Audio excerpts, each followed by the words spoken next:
അതിരമ്പുഴ പഞ്ചായത്തിലെ ഉപ്പുപുര ജംഗ്ഷനോട് ചേർന്ന് സ്ഥിതി ചെയ്യുന്ന ഗാന്ധി സ്മൃതി മണ്ഡപത്തിന്റെ നവീകരണത്തെ ചൊല്ലി തർക്കം. ഓഗസ്റ്റ് 15 സ്വാതന്ത്ര്യ ദിനാഘോഷങ്ങളോടനുബന്ധിച്ച് ദേശീയ പതാക ഉയർത്തുന്നതിനായി കോൺഗ്രസ് പ്രവർത്തകർ സ്ഥലം ശുചീകരിച്ചിരുന്നു.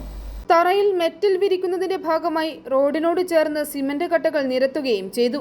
എന്നാൽ വിവരമറിഞ്ഞ സ്ഥലത്തെത്തിയ ഡിവൈഎഫ്ഐ പ്രവർത്തകർ അവിടെ സ്വന്തം കൊടിയും മറ്റു ബോർഡുകളും സ്ഥാപിക്കാൻ ശ്രമിക്കുകയും അനധികൃത കയ്യേറ്റം ഒഴിവാക്കണമെന്ന് ആവശ്യപ്പെടുകയും ചെയ്തു.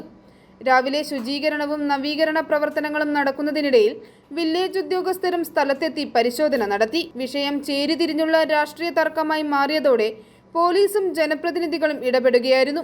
Ettumanoor MLA Nattakam Suresh, Athirampuzha panchayat president Saji OA എന്നിവരും സ്ഥലത്തെത്തി സ്ഥിതിഗതികൾ വിലയിരുത്തി. വർഷങ്ങളായി കോൺഗ്രസ് പ്രവർത്തകർ പരിപാലിച്ചു പോന്നിരുന്ന ഈ സ്ഥലം റവന്യൂ പുറമ്പോക്ക് എന്ന നിലയിൽ ഇപ്പോൾ തർക്കത്തിലായിരിക്കുന്നത്. തർക്കം പരിഹരിക്കുന്നതുവരെ സ്ഥലത്ത് തൽസ്ഥിതി തുടരാൻ നിലവിൽ തീരുമാനിച്ചിട്ടുണ്ട്.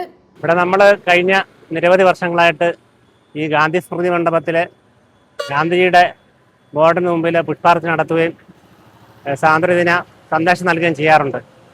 ആ പരിപാടിക്ക് വേണ്ടിയാണ് ഇവിടെ വേസ്റ്റ് എല്ലാം ക്ലീനാക്കി പതിവ് പോലെ നമ്മൾ പരിപാടി സ്വാതന്ത്ര്യദിനം ആഘോഷിക്കാനുള്ള ഒരുക്കത്തിലാണ്.